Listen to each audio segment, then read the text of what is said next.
ลองจินตนาการดูนะครับ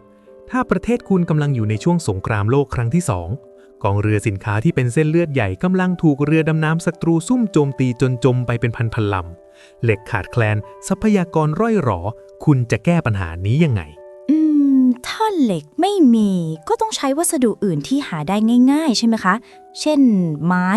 หรือคอนกรีตคนทั่วไปก็คงคิดแบบนั้นครับแต่มีอัจฉริยะสุดเพี้ยนในกองทัพอังกฤษคนหนึ่งเขาเสนอไอเดียที่หลุดโลกกว่านั้นมากเขาบอกว่าในเมื่อเหล็กไม่มีเราก็สร้างเรือบรรทุกเครื่องบินจากน้ำแข็งซะเลยเดี๋ยวนะน้ำแข็งเนี่ยนะคะโดนระเบิดก็แตกโดนแดดก็ละลายแล้วจะเอาไปรบได้ยังไงนั่นแหละครับความพีคเพราะมันไม่ใช่น้ำแข็งธรรมดาแต่เป็นวัสดุลับที่กระสุนปืนยิงใส่ยังเด้งกลับและโปรเจกต์นี้เกือบถูกสร้างขึ้นมาจริงๆในชื่อรหัสลับว่าโปรเจกต์ฮาบากุกแค่เกริ่นมาก็น่าสนุกแล้วค่ะน้ำแข็งที่กันกระสุนได้วันนี้เราจะมาเจาะลึกเรื่องนี้กันค่ะยินดีต้อนรับเข้าสู่ช่อง Zero to Know ย้อนกลับไปปี 1942 ครับตอนนั้นอังกฤษหน้าสิวหน้าขวานสุดๆเพราะต้องพึ่งพาเสบียงและอาวุธที่ส่งข้ามมหาสมุทรแอตแลนติกมาจากอเมริกาและแคนาดาครับซึ่งปัญหาใหญ่ก็คือเยอรมันมีเรือดำน้ำหรือ U-boats ใช้ยุทธวิธีที่เรียกว่าฝูงหมาป่าคือมากันเป็นฝูงซุ่มโจมตีขบวนเรือสินค้าจนจมไปเกือบ 3,500 ลำค่ะและจุดที่อันตรายที่สุดในมหาสมุทรแอตแลนติกเรียกกันว่าหลุมดำหรือ Black Pit ครับเพราะมันเป็นจุดกึ่งกลางที่เครื่องบินคุ้มกันจากทั้งสองฝั่งบินไปไม่ถึงพอขบวนเรือแล่นไปถึงจุดนั้นปุ๊บก็เหมือนเดินเข้าบ้านผีสิงไม่มีใครคุ้มกันเรือก็โผล่ขึ้นมาลุยแหลกเลยครับงั้นก็เลยต้องการเรือบรรทุกเครื่องบินไปลอยลำอยู่กลางมหาสมุทรเพื่อส่งเครื่องบินรบขึ้นไปคุ้มกันใช่ไหมคะถูกต้องครับแต่ปัญหาคือเหล็กขาดแคลนต่อเรือก็คิวเต็มจนกระทั่งมีชายคนหนึ่งโผล่มาชื่อเจฟฟรีย์ไพค์นักประดิษฐ์สายเพี้ยนที่ทำงานอยู่ในหน่วยรบพิเศษเขามองว่าเหล็กไม่มีแต่น้ำในมหาสมุทรมีเพียบแถมอากาศก็หนาวทำไมไม่เอาน้ำแข็งมาทำเรือซะเลยล่ะคิดแบบกำปั้นทุบดินมากค่ะโอ้ยแต่น้ำแข็งมันเปราะมากนะโดนตอร์ปิโดก็ต้องแตกสิไพค์รู้จุดนี้ดีครับเลยไปร่วมมือกับนักวิทยาศาสตร์ทดลองหาทางทำให้น้ำแข็งแข็งแกร่งขึ้นสุดท้ายเจอสูตรลับนั่นคือเอาน้ำผสมกับขี้เลื่อยในสัดส่วน 14% ต่อ 86% แล้วแช่แข็งวัสดุใหม่นี้ถูกตั้งชื่อว่าไพค์ครีตครับขี้เลื่อยผสมน้ำเนี่ยนะคะมันจะแข็งได้สักแค่ไหนกันฟังดูเหมือนเด็กเล่นดินน้ำมันแต่แข็งทนทานเทียบเท่าคอนกรีตเลยครับขี้เลื่อยทำหน้าที่เหมือนเหล็กเส้นในคอนกรีตเสริมเหล็กช่วยยึดโครงสร้างไม่ให้แตกแถมยังเป็นฉนวนกันความร้อนชั้นดีทำให้ไพค์ครีตละลายช้ากว่าน้ำแข็งธรรมดามากครับโอ้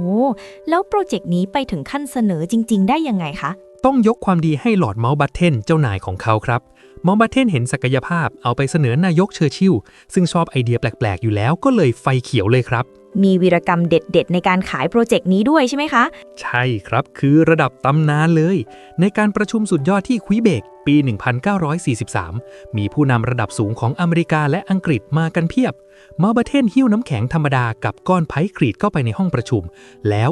ควักปืนออกมาเลยครับเฮ้ยกลางห้องประชุมเนี่ยนะคะทุกคนตกใจหมดครับเขายิงน้ำแข็งธรรมดาก่อนปั้งแตกกระจายตามคาดแล้วหันไปที่ก้อนไพค์ครีตคุณผู้ชมคิดว่าจะเกิดอะไรขึ้นกระสุนฝังเข้าไปผิดครับกระสุนเด้งฉลับหรือริโคเช่ชิงไปโดนขากางเกงในเรืออเมริกันเลยครับ เกือบเกิดสงครามระหว่างพันธมิตรซะแล้วค่ะโชคดีแค่ถากครับแต่ก็ทำให้ทุกคนในห้องทึ่งมากเห็นแล้วว่าไพค์ครีตนี่ของจริงแล้วตัวเรือที่ออกแบบไว้ใหญ่แค่ไหนคะเตรียมอ้าปากค้างได้เลยครับยาว 1,200 เมตรเรือบรรทุกเครื่องบินอเมริกันที่ว่าใหญ่ๆยังยาวแค่300 กว่าเมตรเองนี่ใหญ่กว่า4เท่ากว้าง180เมตรน้ำหนัก 2.2 ล้านตันผนังหนา12เมตรและบรรทุกเครื่องบินลุบได้150ลำโดยมีระบบท่อทำความเย็นวิ่งทั่วโครงสร้างคอยเป่าลมเย็นให้ไพค์ครีตแข็งตลอดเวลาครับฟังดูเหมือนกอกลอยน้ำติดเครื่องยนต์มากกว่านะคะแล้วได้ลองสร้างจริงไหมคะสร้างจริงครับแต่เป็นโมเดลย่อส่วน1:50ไปสร้างอย่างลับๆที่ทะเลสาบแพทริเซียในอุทยานแห่งชาติแจสเปอร์ประเทศแคนาดาผลทดสอบออกมาสำเร็จครับเรือลอยน้ำได้จริงแข็งแรงจริงและละลายช้ามากถ้าสำเร็จแล้วทำไมทุกวันนี้เราถึงไม่เห็นกองเรือน้ำแข็งของอังกฤษล่ะคะพอคำนวณต้นทุนขนาดจริงปัญหาใหญ่โผล่มาเพียบครับ 1. ระบบทำความเย็นและโครงเหล็กที่ต้องใช้เหล็กเยอะกว่าสร้างเรือปกติทั้งลำซะอีก 2. ขี้เลื่อยที่ต้องใช้มหาศาลมาก จนนักเศรษฐศาสตร์ประเมินว่าอุตสาหกรรมกระดาษในอเมริกาเหนือทั้งระบบอาจพังครับ หนังสือพิมพ์ไม่มีจะพิมพ์เพราะเอาไม้ไปสร้างเรือหมด และ 3. เรือน้ำหนัก 2 ล้านตันนี้ทำความเร็วได้แค่ 6-7 น็อต หรือประมาณ 11-13 กิโลเมตรต่อชั่วโมงครับ หลบตอร์ปิโดไม่พ้นแน่ ปัญหาหน้างานเยอะจริง ๆ เลยนะคะ ๆ ใช่ครับ และในช่วงปี 1943 เทคโนโลยีการบินพัฒนาไปไกล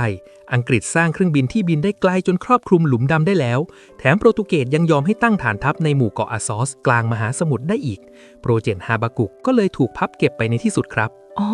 พอมีเครื่องบินบินได้ไกลขึ้น และมีฐานทัพบนเกาะจริง เรือบรรทุกเครื่องบินน้ำแข็งก็หมดความจำเป็นไปโดยปริยายค่ะ แล้วโมเดลที่สร้างไว้ล่ะ ครับ ก็ถูกถอดเครื่องทำความเย็นออก แล้วปล่อยให้ค่อยๆ ละลาย จมลงสู่ก้นทะเลสาบครับ